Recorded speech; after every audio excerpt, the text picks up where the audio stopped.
And we begin today with an open letter that Edward Snowden has written to the people of Brazil. Now, in the letter, which was published today in Brazil's Folha newspaper, Snowden said he'd be willing to help Brazil investigate NSA spying on its soil, but could not fully participate in doing so without being granted political asylum because the U.S. government, quote, will continue to interfere with my ability to speak. Snowden went on to say that, quote, American senators tell us that Brazil should not worry because this is not surveillance, it's data collection. They say it's done to keep you safe. They're wrong. There is a huge difference between legal programs and these programs of dragnet mass surveillance that put entire populations under an all-seeing eye and save copies forever. Keep in mind that leaked documents have already revealed that Brazil is a top NSA target in Latin America, and that includes the surveillance of communications for Brazilian President Dilma Rousseff. The revelations angered Rousseff, who earlier this year canceled an official visit to meet with President Obama in Washington. This September, she also spoke at the UN General Assembly, where she pushed the United Nations to give citizens more protections against unwarranted surveillance. Meddling in such a manner in the life and affairs of other countries is a breach of international law, and as such it is an affrontment to the principles that should otherwise govern relations among countries, especially among friendly nations. A country's sovereignty can never affirm itself to the detriment of another country's sovereignty. The right to security of a country's citizens can never be ensured by violating the fundamental human and civil rights of another country's citizens. Brazilian senators have already asked for Snowden's help during hearings about the NSA's targeting of Brazil, and Snowden is now asking for help in return. Right now, the former government contractor is living in Russia on a temporary one-year visa. Of course, Snowden still faces charges in the U.S. Here's how White House spokesman Jay Carney responded to questions about granting Snowden whistleblower status at a press briefing this morning. It remains our view that Mr. Snowden is accused of leaking classified information and that he faces felony charges here in the United States, and he should be returned to the U.S. as soon as possible, where he will be accorded full due process and protections. Now, to talk about this a little bit more, I'm joined by Kevin Gostola, blogger at Fire Dog Lake. Kevin, thanks for joining me. Thank you.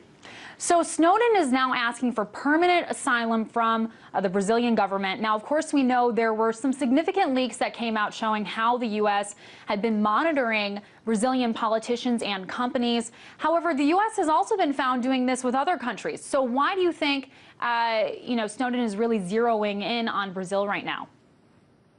Well, he hasn't formally asked to be granted asylum. What he put into his letter was this statement that in order for him to help Brazil investigate potential crimes against their country committed by the U.S. when doing surveillance against Brazil, he would have to be given asylum so that he could freely participate in this inquiry.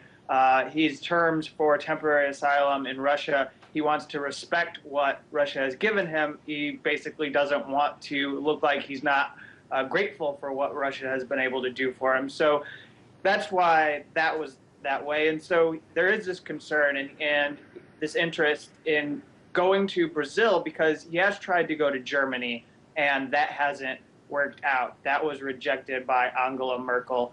And there are these other countries like Ecuador. That was initially a possibility, and that didn't work out. Right. And as we know, the journalist who broke this story, Glenn Greenwald, is actually based in Brazil, along with his partner, David Miranda. Do you think that could carry any weight in convincing Brazil that they should open their doors to Snowden? Are they doing anything? Are they speaking to the Brazilian government at all on Snowden's behalf? Well, that's an interesting question. I'm not really sure if that's going on right now in the background. Okay. Now, if Brazil does decide to grant asylum to Edward Snowden, how could it kind of, shift the dynamic between Brazil and the U.S.? It would be very bad for relations between the U.S. and Brazil. I would expect that politicians in Congress would consider measures to punish Brazil for taking action to protect Snowden. But I also think that there would be a number of people here in the United States, citizens who would be glad that he was able to find a country that would protect him, people who have celebrated the act that he has taken to blow the whistle and reveal surveillance that the government had been keeping secret, these programs that I think many people are glad that they know about now. Sure. And again, if he is, granted down the line asylum in Russia, how could he even conceivably get there? It seems like that is a big roadblock, a big problem. Do you know anything about, how he would get from point A to point B? If he was granted permanent asylum and that was worked out behind the scenes, then I think that we would probably learn that this had happened once he had boarded a plane and was on his way to Brazil. There's a lot that would have to be worked out between the Russian government and the Brazilian government. And then, of course, the Brazilian government would have to be willing to stick its neck out and be willing to stand up to the United States.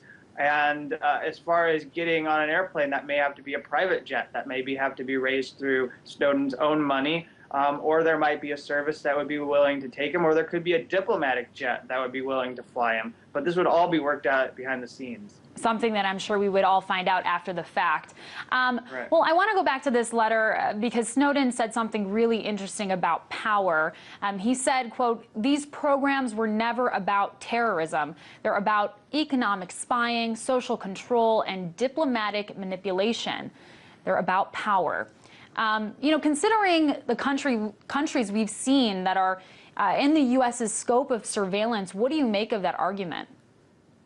I think he's got a point, because why do you need to know what all of these citizens are doing? Why do you need to have these vast nets cast out onto countries? Why do you have to put world leaders under surveillance if it is just to protect the world against terrorism? It's obviously about much, much more. It's about having strategic interests in energy resources around the world, wanting to protect companies, businesses, wanting to make sure that certain markets remain open to the United States and not closed off because, China or Russia or countries in Latin America or anywhere around the world are competing. It's about wanting to have that information on what diplomats are going to say in upcoming meetings so that you can blindside them and get them into a corner where they comply with what you're trying to do. And so it is unfair, and what Snowden lays out in his letter to Brazil makes it clear that citizens are being placed under surveillance around the world just so that America can maintain its power in the world. Sure. And Kevin, I wanted to ask you about the recent news. A federal judge called the NSA's metadata collection program likely unconstitutional yesterday. That was a big win for, privacy advocates and such. Could this ruling strengthen Edward Snowden's case as a whistleblower, either to receive asylum in a country like Brazil or even amnesty here in the U.S.? What it does, and this is key, is that it reopens this question, because it has been settled for the last 6 months that everything the NSA does is legal. I mean, a lot of U.S. media have accepted this as truth. But with this judge doing this, it opens the question and makes it seem like he did have a reason to blow the whistle, and that's great for him, and that does give him a lot of ability to go around to countries and say that what he did was an act of whistleblowing. Indeed. Well, very interesting topic. Kevin Gostola, blogger at Fire Dog Lake, thank you so much.